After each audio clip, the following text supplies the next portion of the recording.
Get ready to unlock the secrets of your local library. We're joined by the library aficionados from Medium Lady Reads to discuss everything from hidden gems to maximizing your library experience. Listener discretion is advised. This podcast contains mature content intended for adult audiences only. Jillian, Erin, I am so thrilled to have you on the Medium Ladies Read podcasters. Jillian, let's start with you. What did your adult reading journey look like? So I've been a reader my whole life, but there was a span of time where I was only reading personal development, business books. And I swore those were the only books that I was ever going to read. And I had no interest in fiction and what was fiction, even though my childhood was full of fiction. But the pandemic hit and I was in need of some entertainment, and a friend had encouraged me to start reading some fictional books. So I grabbed some and pretty much plowed through all of them. I think that year I started maybe reading in May-ish, and I read 50 books, which I was super proud of because I had only read maybe 16 in previous years. And then since then, I've been reading about 100 a year, and it's been predominantly fiction, maybe a personal development or business book spaced in there, but for the most part, it's been fiction, and I've loved it.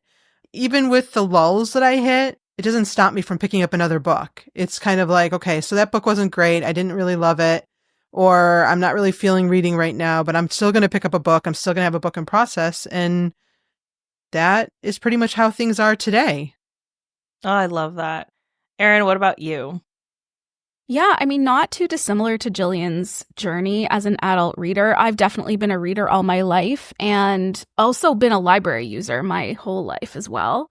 But I definitely feel like the last 5 years post-pandemic have seen like exponential growth in my identity as a reader, my practice as a reader, how I see reading as a really essential part of my like day-to-day routine.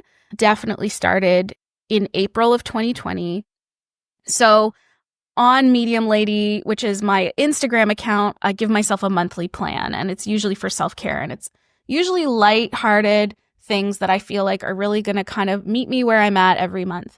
And in April of 2020, I said, listen, like we're all at home. I was at home with 2 kids, my husband, and my 7-month-old son. So full house, kind of unknown times. What are we really going to do? And so I purposefully said, I'm going to take a mindset of I'd rather be reading. So April was my month of like, I'd rather be reading. And I purposefully set a TBR, which I'd never done in the past. I'd kind of like stumbled upon a book here, or someone had, suggested a book over there, or perhaps I saw something in a magazine promoting a book, or Oprah was talking about something. And I was just kind of stumbling my way one book to the next, not really thinking purposefully about when this book is over, what am I going to read after that? And so it was really that April of 2020 where I picked 4 books that I was going to read.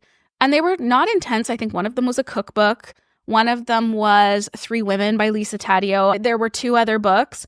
And those 4 books, I just made my way through them in April. And I realized like, wow, that felt so good to know what I was going to read. And then in May of 2020, and then following early June of 2020, after George Floyd was murdered, there was this real encouragement and call to action to diversify your reading. And I reflected in myself as a white woman that I really had not been thinking proactively about that at all in my life. But it was coming on the tail of this purposeful reading. What that evolved into was purposeful reading, diversifying my shelves, diversifying my reading, following creators and content creators who were talking about books, talking about diverse books. And then that kind of like one thing led to another, led to another. Now I track my books. I read over 100 books a year. I love reviews. I know people are kind of mixed on reviews. I personally love reviewing a book after I've read it. I love recommending books to people. I love reading broadly. So I read from a broad category of genre. I read from a broad category of age ranges. I definitely read predominantly fiction. I would say 80% of my reading is fiction.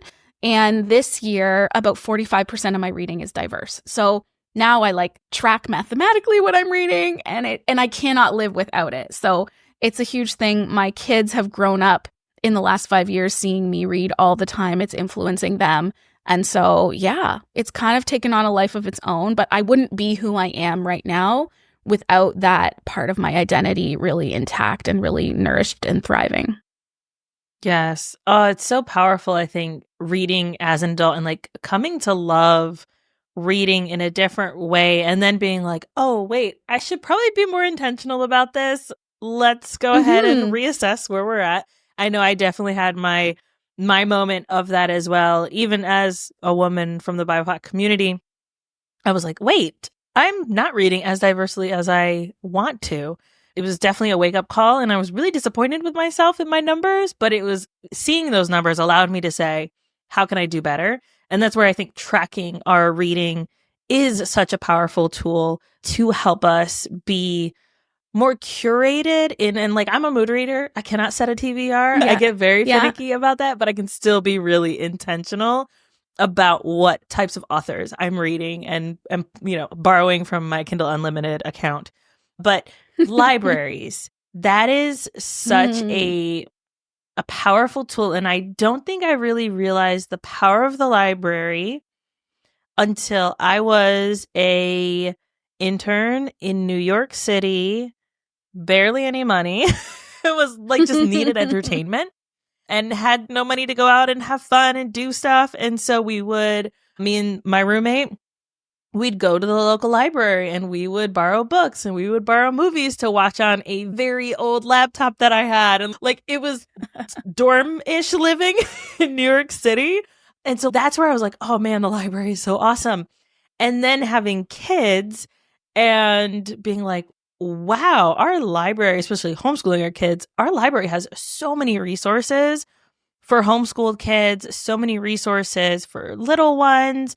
And so we started going a lot more regularly and just absolutely fell in love with all of the programs and all of the things they had available to them. And then realizing in the last year or so, I would say, that wait, the library also has digital books that I can borrow. I had no idea before then. And so that opened up the idea of, oh, wow, okay, I can borrow books from the library or I can borrow audiobooks from the library. That's really cool too for me as someone who, even though behind me you can see hundreds of books, I really like to read on my Kindle app. It's a problem. There's several hobbies: buying books, talking about books, and then reading books. So we're not going to get into that. Yes, absolutely. But Jillian, we'll go back to you. What was your first memory of the library, and when did it really become something that was really meaningful for you? Oh my gosh, I have so many memories of the library because when we were kids, we went there regularly, especially during the summer. We would go and they would have all sorts of activities. They had talent shows and story hours and all sorts of stuff. I've told Erin this story before. They had animals, guinea pigs and hamsters and little furry animals, rodents essentially, which I would not want to touch now as an adult. But as a child, it was amazing. I think one of my first memories is probably the story hours going, and I can still remember the smell of the paste that we used to make whatever art project we were working on. I remember the story hour teacher was Mrs. Jarvis, and she was so kind. She always wore like very dainty, delicate bracelets on her wrist. And I remember everything about her, and it was such a good time to go there. And of course, there was always books too, but it was always more about the social aspect. I mentioned the talent show, going with my sister and my cousin, I think it was, we got up on stage and sang a song that we completely made up. And it was just, oh my gosh, I could go on and on about the library. I am truly a library kid through and through. Oh, I love that. What about you, Erin? Yeah, I mean, not dissimilar. I have really strong core memories of the small branch in my hometown. There was one big public library, and then there was a small neighborhood branch, and that was where my mom took us. I think it was like, I'm the oldest of 5 kids. I think it was because the footprint of that library was pretty small and she could probably let us roam pretty safely without losing one of us in the larger branch. But really great, lovely children's section, amazing children's programming. And just like Jillian's Mrs. Jarvis, I also remember our librarian, Sherry. And Sherry had, this was the 80s, she had beautiful long hair, like down to her butt, and she wore long denim skirts. And I just thought she was like the most stylish person I could ever hope to be someday. And she worked with books and she did the stamp, you know, like not a lot of like digitized systems at this time, like a very analog, tactile experience at the library. Teddy bear picnics and crafts and story time and all kinds of puppet performers and things that would come. And like we had really amazing access to a lot of things that just make childhood fun and inspire creativity and inspire kids to use their imaginations and take risks. I, as an early reader, was obsessed with books on tape. And I'm sure that books on tape in part taught me how to read because I love to play and follow along with the words and read those early readers. And then as my reading advanced and became more sophisticated, I just felt like the library was a place where I felt rich. I didn't grow up as like a family of means, and it certainly wouldn't have been possible. We were a single family income, big family. Wouldn't have been possible for my mom to take me to, you know, Kohl's, which is the Canadian version of Barnes & Noble at the time, at least, and say, hey, Erin, like whatever books tickle your fancy, let's pick those up. But she could do that for us at the library. And once I really became a voracious reader around the age of 10, 11, maybe even a little bit younger, 9, 10, 11, I would take home stacks of Babysitter's Club or Nancy Drew or Sweet Valley High or Goosebumps or whatever. And I would try to just like really load them up and come home. To the point, at one point, I was so addicted to Babysitter's Club from the library that my mom banned me for the summer. And she made me read Jane Eyre. And I wasn't allowed to take out any more Babysitter's Club from the library until I finished Jane Eyre. And to this day, I remember the smell of that Jane Eyre book and the color of it from the library. And I was like, I can't wait to return this god-awful book to the... I think I was 9. I think I was in grade 4. So it was the summer of grade 4. So that just goes to show. I love teasing my mom about that story now. But yeah, so like majorly significant influence in my life, not just as a reader of those bingeable contemporary kids books, but, you know, I got into the classics a little bit under duress. Talk about duress. I cannot imagine. I have a 10-year-old. I cannot imagine forcing him to read something like Jane Eyre or any of its counterparts at this age because he wouldn't understand it. Wait, like that vocabulary is way over his head. Oh my goodness. Yeah. Oh man. And I'm over here. I've got a really nice version of Jane Eyre and Wuthering Heights combo that my husband got me because I love Wuthering Heights. A huge fan. Yeah, it's like the beginning of your romance. Your love of romance can start with some of those Bronte sisters for sure. Yeah. That's so powerful though, like that you guys have those core memories and you can place those people that were there in those moments. Now, both of you are moms. I'm curious how you integrate your love of the library even now in getting your kids to love the library as well. Has it worked? Has it not worked? What does that kind of feel like for you guys? We pretty much go to the library once a week. More in the summer, we're more consistent. Come the school year, we lessen a bit. But it has definitely helped with Emmett's reading. He would go and he would grab a huge stack of graphic novels and bring them home and read through them. Esther, we're still working on. She still doesn't have the love of reading. She still says she hates reading. But I think it's because she's still, everything is new to her. She's in 3rd grade. So she's still technically learning how to read and big words and everything. So it's a bit of a struggle with her, but she does love being read too. And I do read to her every night. So we pick up books. Right now we're really into like Sweet Valley High type books, but they're this generation's version of those. So it has helped, but we're a work in progress. I'm so lucky to live within walking distance to our local library branch.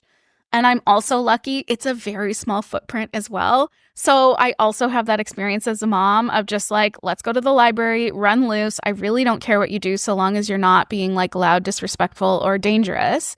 And I can keep a very close eye on my kids. Like the children's section is probably the same size as my living room. So it's, very cozy, amazing children's programming. I also wish we were there more often. I do find that when we go, it's this very sort of unstructured part of their own exploration. And sometimes when I go, I'm like being very specific. I'm picking up my holds. I'm returning books. I might peruse the shelves a little bit, but going to the library for me has become like about efficiency. And going to the library for them is a lot about like exploration and play and fun. So I often do find I have to check myself and kind of temper the amount of time that I might have expected to spend there versus the amount of time that they might want to spend there. My youngest son, Beckett, is a reader, but he's kind of a reader on repeat. He likes the same book every night before bed. He loves those sort of anthologies of superheroes. So like it's like 10 stories about Spider-Man or 10 stories about Star Wars or what have you. And he likes to kind of pick out of the table of contents, but those are really on repeat, and those are often the books that we own, and they're kind of, the books that make you go cross-eyed as a parent. You're like, I just can't read about Magneto one more time. I'm so bored of this. But you do, and that's also part of like young children and their literacy is gaining comfort with words and cadence and the oral storytelling time and time again. They don't always want that exposure to novelty the way that I might want as an adult.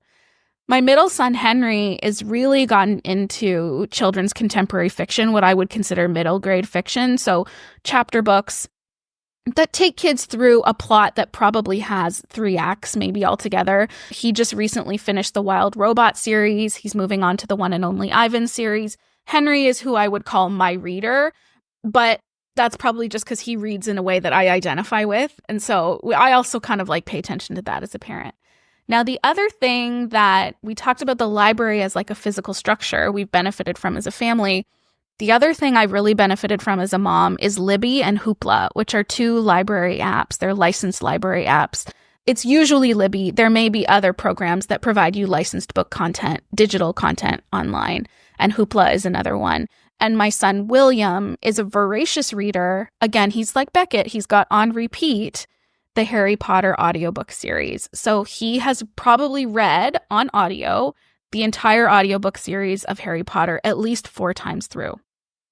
And this also kind of drives me crazy because I want him to experience that novelty. I would also love it if he would not be reading Harry Potter anymore and he could experience some more diverse reading.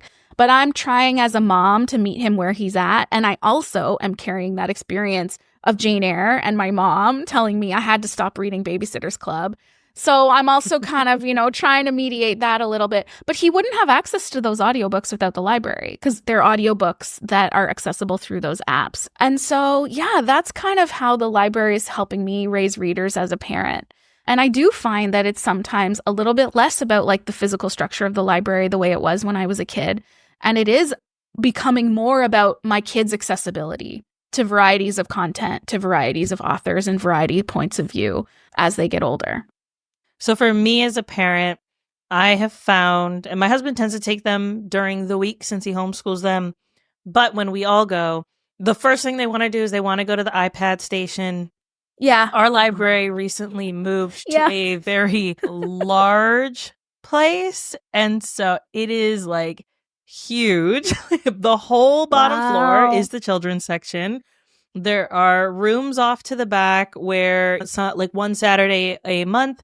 They have a service dog come in and you can read to the service dog. So you just book a 30-minute window, which I think is really cool and just very unique for kids who love pets. They have a STEM program once a month. They have a Lego club once a month. There's so many different resources that I feel like when we go to the library, it's not even for books anymore because we have so many books at our house.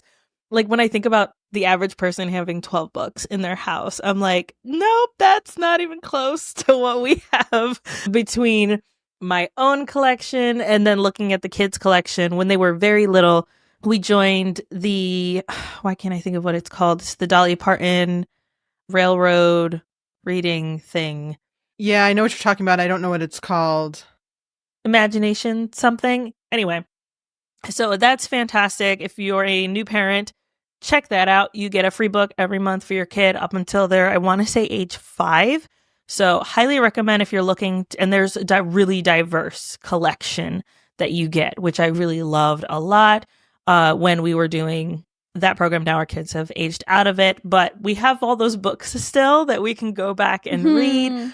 My youngest, who's 7, Joey, he is autistic. He is delayed with his reading, and so we do a lot of audiobooks or reading to him. We did listen to the Wild Robot book, the first one. We're working on the second one, but we listened to the first one before we went to go see the movie because I was like, the movie's coming out soon. We got to listen to the book. And so being able to then have the conversation with the younger one about how did the book differ from the movie, and just being able to have access to that audiobook via Libby was just really fantastic. And then there are so many resources, I think, too, for my husband as he homeschools our kids at the library. So if he knows, hey, this month we're going to be talking about this topic, then he can grab all the books, or even sometimes they'll have those like bins of collections, which are really cool for him that have resources. And so I love it so much. And when I think back to like my memories of the library, I don't really think I ever went to the library a lot when I was little. But as I got older, just being able to have access to books, especially being in a fundamentalist Christian community, that allowed me to have access to books outside of what was quote unquote approved. And having that access, I think, really allowed me to be like, oh, wow, there's a world outside of this. Cool. It's really good to know, because that was obviously a problem. So yeah, I think that libraries are just so powerful. And there's so many different things that we can use, like resources that they have. Erin, you mentioned the Libby app. What are some of those other resources that you are finding really work from the library like that? Oh my gosh, yeah. So I toggle between physical print copies of books and my Libby app. I love to read snippets on my phone. So that is one of the ways I make my way through 100 books a year is I just have the Libby app on my phone. And when I have like a spare 5 minutes, I tap into my book and I'm reading. I'm trying to train myself to tap into my Libby app before I tap into Instagram so that I have that like, you know, that instinct to get into my book. So, and I read a fair number of books actually just on my phone on Libby. So you can get digital print copies of books. You can also sync those to your Kindle, or here in Canada, I have a Kobo, which is a physical like e-reader, digital reader. Or if you have an iPad, you would just use the Libby app the same way you would access it on your phone. Also through Libby, you can access audiobooks. The other thing that has been really key for me that I learned during the pandemic is some libraries have what they call interlibrary like Libby licensing sharing. So my library card is for the city of Mississauga, where I live, but on Libby, my card allows me a limited number of books to borrow from libraries that surround my area and are actually within the province of Ontario. So my one library card actually allows me access to the catalog of 6 different libraries, which also helps me in the context of how long I'm waiting for a book on hold, whether I can get that book in different formats, like a audiobook, for example. It allows me to tag books that are coming into the catalog. So sometimes you might see a book's upcoming 2 months from now, hop into the catalog, tag it, and then Libby will send you a notification when that book has actually been added to the catalog so that you can go ahead and get an early jump on placing a hold on it. The other thing that I loved a lot, I haven't been using it as much, is using Libby for magazines. So I don't know if like magazines are dead, but every now and then I love to just like binge through a couple of magazines on the Libby app, and you can get access to so many niche magazines. You know, like if you have like very sub-specific quilting for cats, there's probably a quilting for cats magazine. You can just really drill down and find things that meet your interests where you're at. And then the other thing that I would say also is in terms of accessing more diverse books than what you might find printed in your physical library. So a lot of the books that might be printed from indie authors, or books that are maybe going to come in small print batches and might not be available, or there might not be a lot of copies available in your library, you can find books like that. I read a really interesting translated book this year that I couldn't find in my physical library, but I found it on Hoopla. So I was able to read a translated book on Hoopla. Hoopla is similar to Libby. It allows you access to books within the Hoopla licensed catalog. You can read them within the Hoopla app. And you can also find many other things on Hoopla, like movies, some digital courses you can also find through Hoopla. And your library probably also has access to some other. Canopy is another one that has courses and movies within a limited library. But honestly, you can only watch one thing at a time. So, I think we sometimes see like, oh, what's on Netflix isn't here, or it didn't have this one specific thing that I wanted. I think it's more about being able to broaden your horizons and look for many things that might suit your interests rather than that one super hot thing, Like if I'm going to go to Libby and I want the brand new Emily Henry book, I'm going to wait probably 12 weeks, right? But if I want to go and read something from the back catalog, from a book that I missed way back when, or that a book that didn't catch my eye from a diverse author, I'm probably going to be able to get it in Libby today. That's the one thing that I just really, really love about Libby specifically. Overdrive is sort of the general software that drives that for libraries. And your library pays a fee to be able to access that catalog. And I think that it's really opened up reading for me in more than just physical print copies of books. It makes it really accessible for people who are, like, I know one woman who specifically cannot read physical or digital because of something with her eyes. Like, she can see, but when it comes to focusing on words or focusing on a page, it's really difficult for her. And so having access to audiobooks that you don't have to pay premium prices for, Amazon prices for, having access to that, I think, really allows us to broaden our horizons and see other things. Jillian, what about you? What are some of the resources? And you can tell us how you use Libby as well. I know that's like a big one that a lot of people use, or if you have any additional ones. I actually have to say that I don't use Libby a whole lot. I really prefer a physical book, but I will say that as my eyes worsen, I am enjoying e-reader books better because you can make the letter size whatever you want it to be.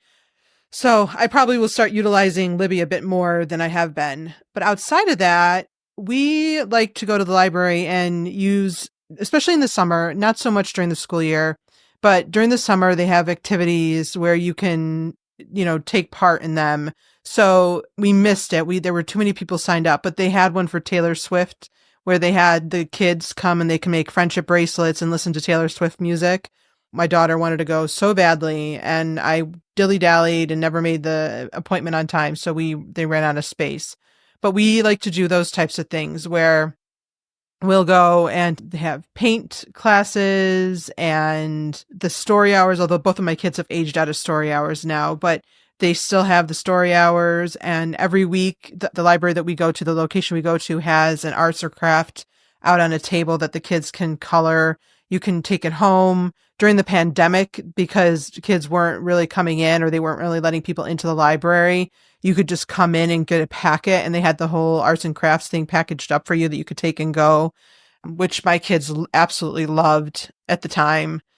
And then they have lots of other things that we don't really take advantage of, where you can borrow Wi-Fi hotspots and Chromebooks and different board games and all sorts of things that we don't even take advantage of, that are all available to people there, that maybe if we didn't have enough board games of our own, we would take advantage of, but we seem to have whatever comes out. We're like, yeah, let's give it a try.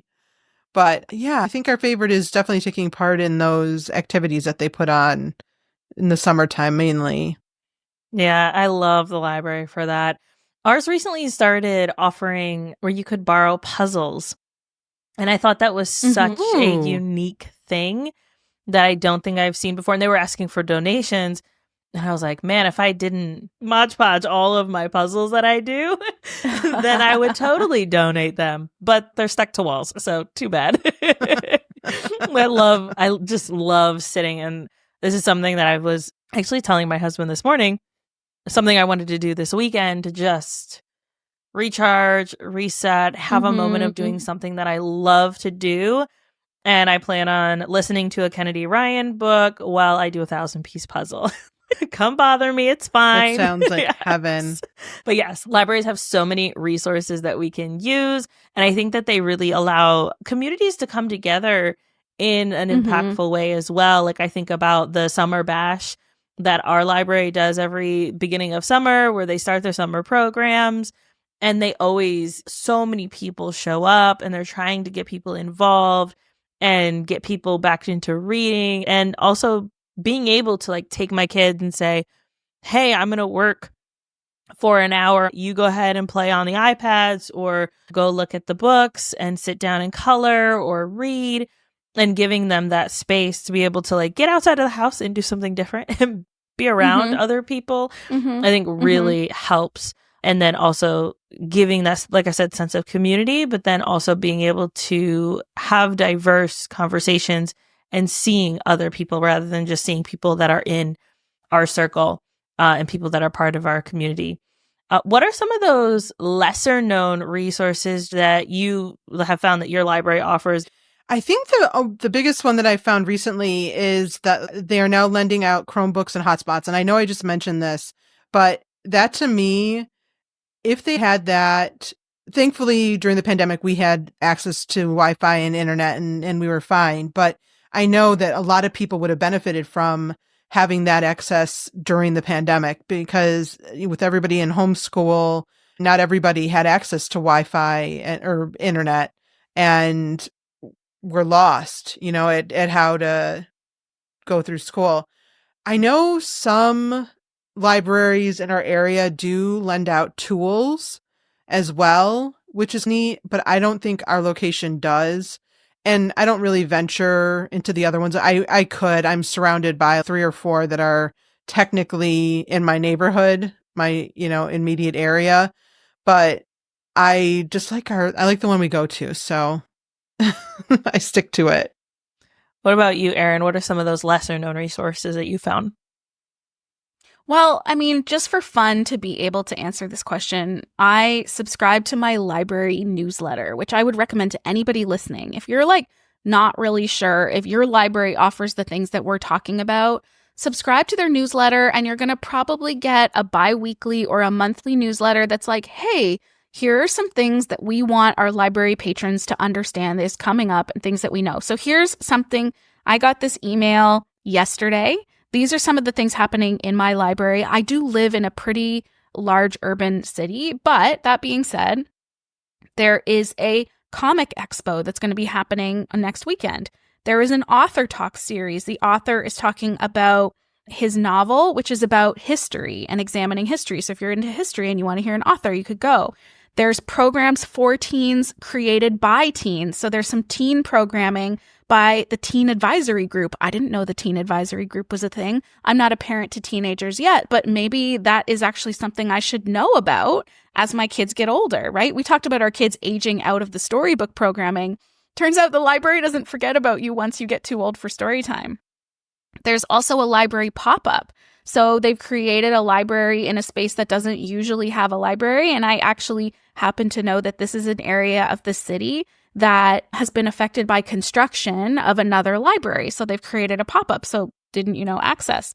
And then there's some other things about community and getting out of the house and maybe meeting some people who have a different lived experience than you, or who have a shared lived experience than you. And you don't have to feel so lonely about your lived experience, or you don't have to feel like you're navigating challenges alone. The library can be a huge hub for that. I know after the events of this week, one of the calls to action I've heard time and time again in terms of the events this week, we're recording the week of the US election. But that being said, one of the calls to action has really been to get out there and get into your community. Your library can be the gateway for how you do that. And if you're like, I don't know how to get into my community, I don't know how to find spaces, that feels scary and intimidating, think about going to your library.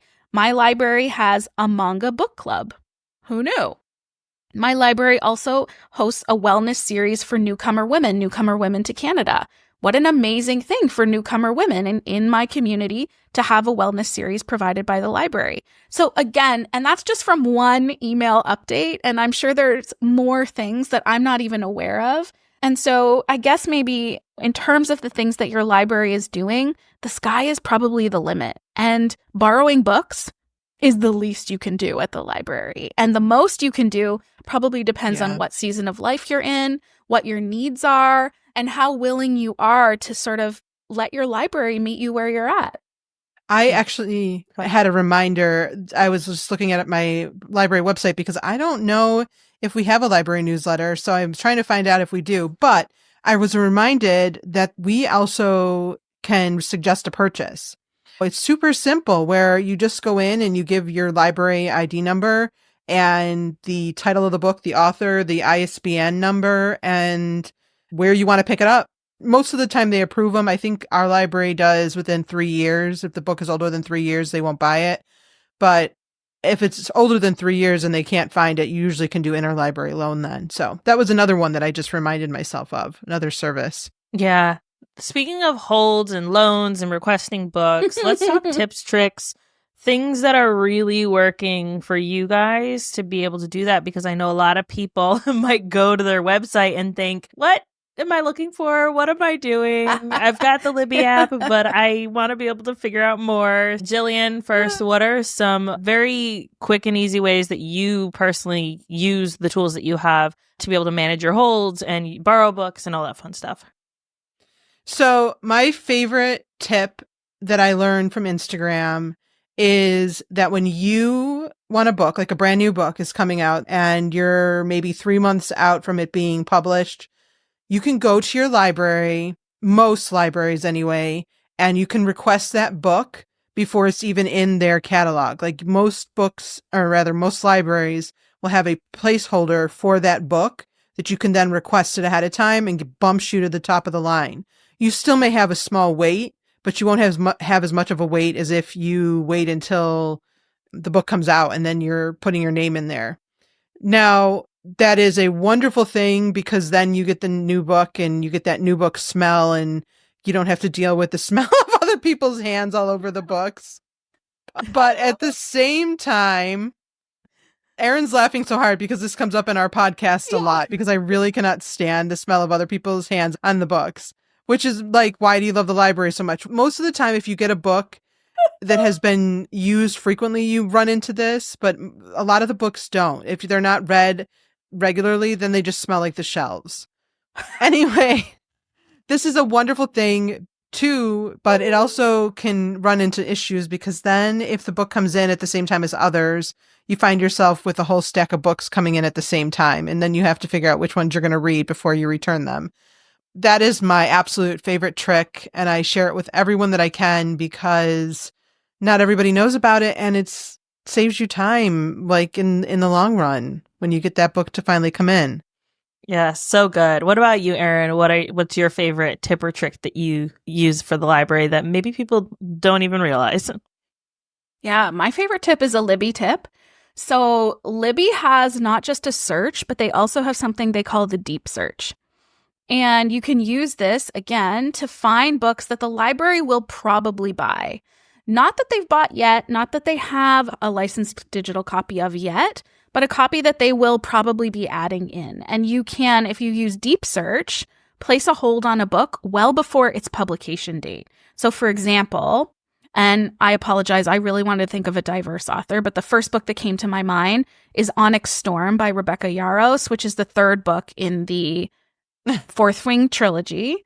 This is the third book. This book is, people are going to go bananas for this book. Who knows if it's going to be good or not. But I've been able to now put a hold on the audiobook copy using the deep search. When I used regular search, when I searched Onyx Storm, regular search, I didn't find it. You do have to scroll down in your search function, scroll down in your search results, tap deep search. It usually shows up at the bottom of your search. Sometimes it's not available in all libraries, but if your library has the deep search function, then you can use that and you can really get what feels like first in line, premium access to some of those very, very hot off the shelves books. Yeah, I don't think anybody, like I've seen people mention deep search, but I've never had anyone express actually how to get to it. It's like the dark web. No one knows how to get there unless you know how to get there, right? And so I love that you gave us that tip because that's really helpful for sure. Thank you so much. What about loaning books? Because I know you both go pick up books that you're like, nope, these are ones that I am going to borrow and put them on hold. How do you go about doing that? I'm guessing it's probably not through the Libby app. Is it through an app with your library or through the website, or what does that kind of look like? I do it through the library website. We don't have an app, I don't believe. They obviously the Libby, we do have Libby and we have Hoopla, but we don't have an app itself for the requesting of books. But it is mobile friendly, so I do use my phone a whole lot, and I just go in and search up the book that I want. And then on the side of the screen, there is a little down arrow that pops up a different options. You can request the book. I think one is email it the details. And then there's one other option that I don't know. And so I just always tap on request book. And then it pops up a little screen and it'll say, where do you want to pick this up? And mine autofills with my location, my favorite library location. And then you just click OK and you're good to go. And then you wait, depending on if it's a new release or an older book, you wait and see how long it's going to take to get to you. Most of the time, if it's a new release, you're going to have a long wait. And you can tell that how long your wait is by going into your account and into holds and then scrolling to where your book is. And it'll say on the side, it doesn't give a weeks at my library. Maybe it does in Libby, but physical books, it'll tell you what number you are in line. So I'm waiting on The Wedding People, and I've been waiting on that one for a long time. And I'm like 95 now. Out of when I first signed up for it, I was like 170 something. It's slowly ticking down. I feel really lucky. My library recently released an app.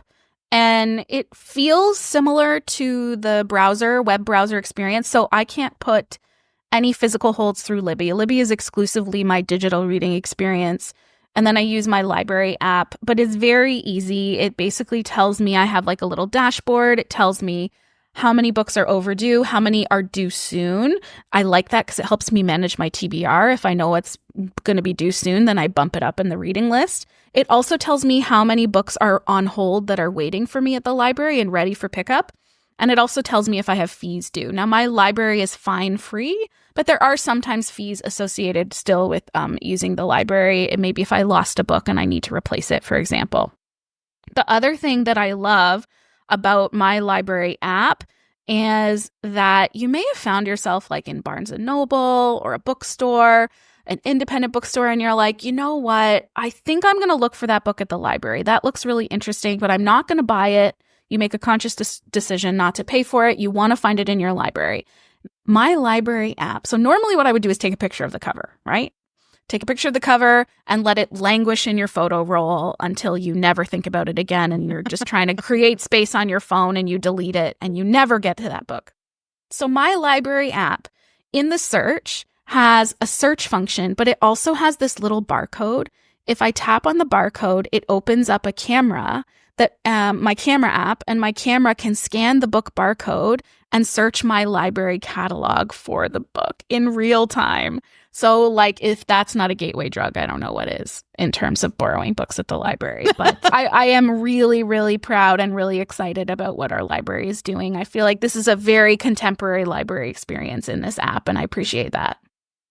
Oh, that's so fun. I like that, using the Storygraph app for that when I'm at Barnes & Noble and I'm like, am I going to like this book? And then I can scan it, go and see what the mood is of it.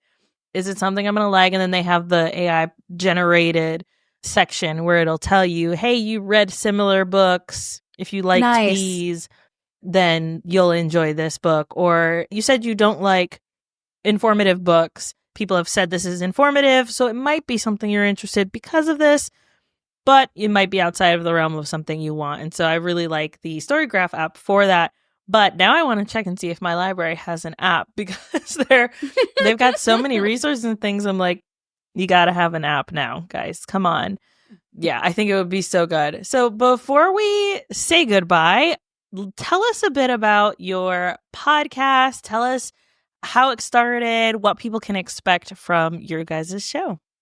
Yeah, so Medium Lady Reads is a spinoff of my single one-woman show podcast called Medium Lady Talks. And I had a couple seasons of Medium Lady Talks running, and I found that every quarter I had a really hefty amount of book content that I wanted to share with the audience. And it just kind of became clear to me that I had enough to actually spin off and create a reading-centric podcast within the Medium Lady universe. And I call myself Medium Lady because I'm not an old lady and I'm not a young lady. I'm smack in the middle. I'm a medium lady. And Jillian and I have been book besties for a long, long time. And so I approached her and said, listen, I'm thinking of doing this spin-off podcast. I really need a co-host and I think you would be perfect. Would you please consider doing it with me? And thankfully, Jillian said yes, and she was very excited. So yeah, we're in our second season. We have over 30 episodes at this point. When you're listening, listeners, probably upwards of maybe 50 episodes for you to catch on to. And we love the library. We really emphasize reading as self-care. We talk often about how we're using the library and what we're putting on hold and what we're returning. And it's often a big part of our conversation. We're consuming books 90% of the time through the library. And then we also love to dive into book conversations. So what are the hot takes out there in terms of book culture? You know, a lot of hot takes right now about who should and shouldn't be reading smut. Alicia, a lot of hot takes on like, do we police what women read, what women don't read? So yeah, we get into those kinds of topics over there. And it's a real joy for me specifically to sit down every 2 weeks and just talk books. We both try to bring reviews to the show of what we've read recently. We try to make apt recommendations for why you might like it, why you might want to pass. And yeah, we feel like the listener is the third person at the table. When they listen to Jillian and I chat back and forth about books, we want you to feel like you're also there with your tea and your books and you're like, oh my gosh, yeah, or no, never, or adding to my TBR immediately. You know, we often hear that from our listeners that they're chiming in as the third person on mic. So yeah, Jillian, I don't know. What would you add? I will add that when Erin asked me if I would do the podcast with her, I was beyond excited because I had been going back and forth in my head that maybe I wanted to start a podcast about books, but I wasn't really sure what direction to go in. And I didn't know if I really wanted to do it myself. And it was absolutely perfect timing. So I was very excited to jump on the bandwagon and do this with her. Yes, I love you guys' show. I love that I was able to be on to talk about our BIPOC challenge. Mm-hmm. We are doing it again in 2025 as well. So that was so much fun, and I appreciate you guys for allowing me to be in your space where you guys haven't really had any guests. So appreciate that so much. You're first. Yes, love it. And then I definitely wanted to reciprocate because you guys understand the point of this and the point of having these conversations and how this can be a really valuable resource for other people who care about these things, but maybe feel a little alienated or are just there for the scroll on Instagram and don't really realize a lot of the conversations that those of us in the bookish space are having in the DMs, right? So I wanted to create space for that. And so I appreciate you guys for being on the show. Thank you so much. Jillian, where can people find you, get to know you, hang out with you? I am predominantly on Instagram, and my handle there is @JillianFindingHappy. If you want to join and follow the podcast, that is @MediumLadyReads. And that's where we post all sorts of different funny reels. Erin is such a guru when it comes to posting these funny reels. She's so good at it. So we have a bunch of funny reels, but we also have things about the content in our episodes. And so you can follow us over there to hear more about the podcast. And Erin, where can they connect with you? Yeah, so you can connect with me on Instagram. I'm @medium.lady. And I do a little bit of book content there, but I do a lot of motherhood millennial content there, really trying to fight that upward climb against burnout and live as mindfully as possible. So yeah, if you want to connect, we would love to know that you came from the show. So please hop in our DMs, send us a message if you heard this episode. And bookish friends are the best friends. So we're happy to meet more readers.